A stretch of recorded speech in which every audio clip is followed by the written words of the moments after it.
In this video, I'd like to discuss emotional intelligence, which has a really critical role in our ability to integrate effectively into the workforce, communicate effectively on the job, and even extends into our personal lives a great deal. So, very important topic for us. Let's start with defining emotional intelligence, talking about what is emotional intelligence. EI, emotional intelligence, is the ability to recognize, understand, and manage your emotions, as well as understand and influence the emotions of others. Right? So within this, it's important that we be able to know our own emotions, to recognize and know our own emotions, to manage those emotions, and then to motivate ourselves using those emotions to perform whatever task it is that we need to complete. Right? Then on the other hand, we also need to be able to recognize and understand the emotions of others, as well as manage those relationships and others' emotions within that. Again, this is not about controlling those other people, but helping them to process and understand their own emotions as well. So there are different elements of EI, or what we call emotional intelligence. So the first is self-awareness. Being aware of who you are.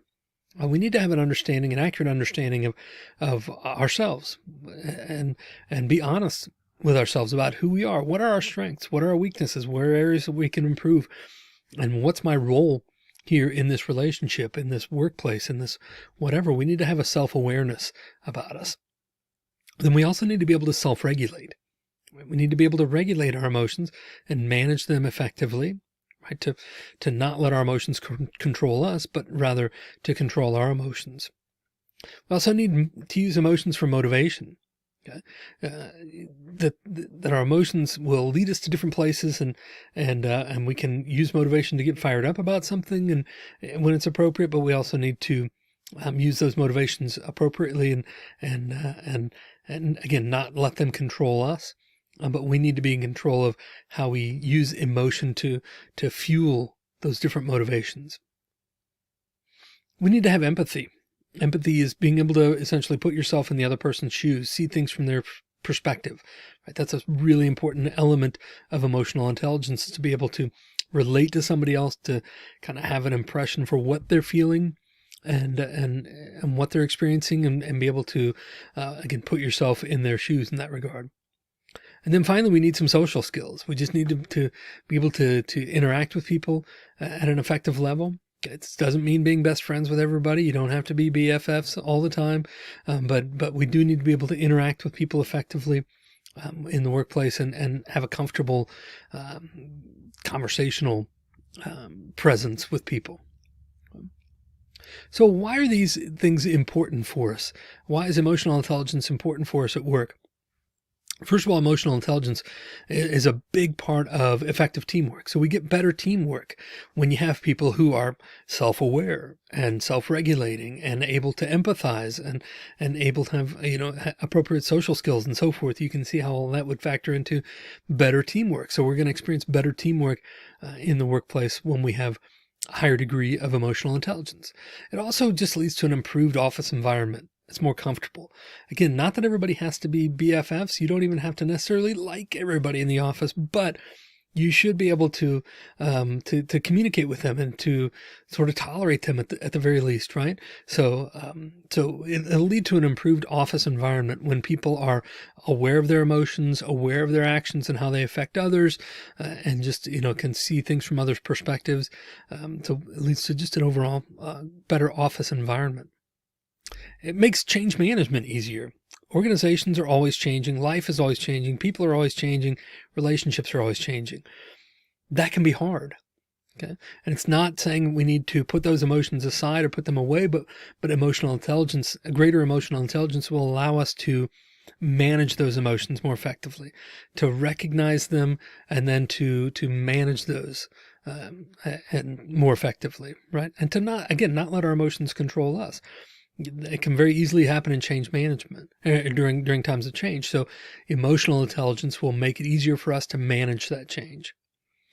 Obviously, it'll provide us with greater self-awareness in the workplace, self-awareness of what kind of job we're doing, what kind of coworker we are, whether we're perceived as somebody who's an effective employee and somebody who can be trusted to get the job done, and somebody who can get along with other people. Again, Not talking about being best friends with everybody, but the ability to get along with people, and especially to get along with people that you don't otherwise necessarily like, but we still have to get along with these people.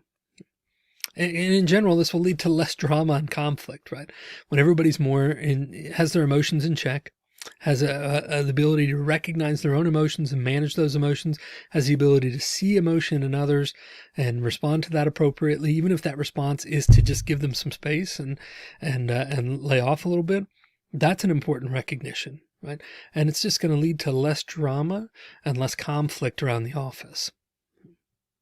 So with that in mind, what can we do to improve our emotional intelligence? What can we do to go about improving our emotional intelligence? Well, just a couple quick tips. First of all, recognize and name your emotions. Be intentional about and proactive about saying, okay, I'm experiencing frustration right now. And I can name that, I can claim that, I can, say, this is what I'm experiencing. So why am I experiencing it? What's the triggering event? We know that emotions have a trigger. What's the triggering event, and what is, causing this, and what can I do to either resolve that or to avoid that in the future? Or, what do I need to do in response? But thinking about it logically instead of just responding to it with straight emotion, right? And pouring gasoline on that situation. But we can recognize and name our emotion. We can ask for feedback, which is not easy to do, but we can ask people that we work with. We can ask people that we're close to, what are my emotions typically? How am I doing with this? Do you notice any emotions and any situations where emotions in particular kind of take me over and where I don't manage them very well? Is there a particular emotion that you notice me, losing control of a lot? And those can be hard conversations, but they can be really useful feedback. So you can ask for feedback from others, because we don't always have the appropriate perception of ourselves, or the correct perception of ourselves, right? So you can ask for others and get some outside feedback.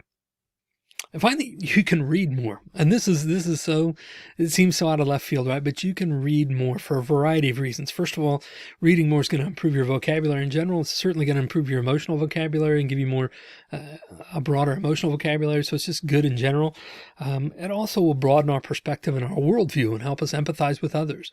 When we get in social media, we get what we call these worldview loops, really this feedback loop of worldview, because we surround ourselves with people who agree with us and have the same worldview, so that it kind of isolates us and we don't understand the rest of the world nearly as well.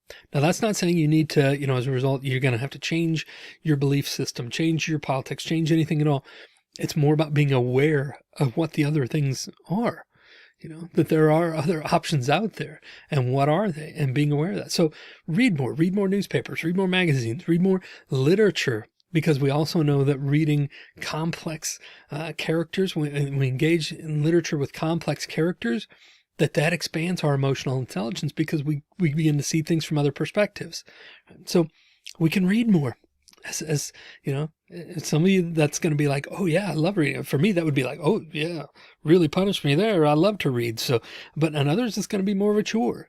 But whatever you're going to read, just read more of it. Read diverse newspapers. Read, go to different news channels every once in a while. Even though it's not reading, it's something that will broaden your perspective and your worldview. But read more. Aristotle kind of summed up emotional intelligence well when he said this: anybody can become angry. That is easy.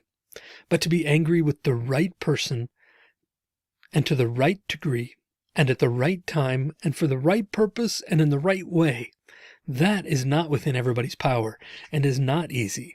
So emotional intelligence is not easy. Developing emotional intelligence doesn't necessarily come naturally to everybody, but that's what we're shooting for.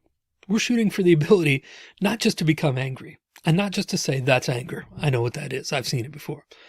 But to be angry with the right person, to the right degree, at the right time, for the right purpose, and in the right way. That's emotional intelligence. And once we can do that, then we're going to see massive benefits in the workplace and otherwise. If you have questions about emotional intelligence or emotion in general, anything else related to professional presence or communication, particularly in the workplace, don't hesitate to email me. I'd be happy to correspond with you via email. And in the meantime, really do some thinking and some critical analysis for yourself about emotional intelligence, and determine how you measure up in those 5 components, and then see how you can take the steps to improve.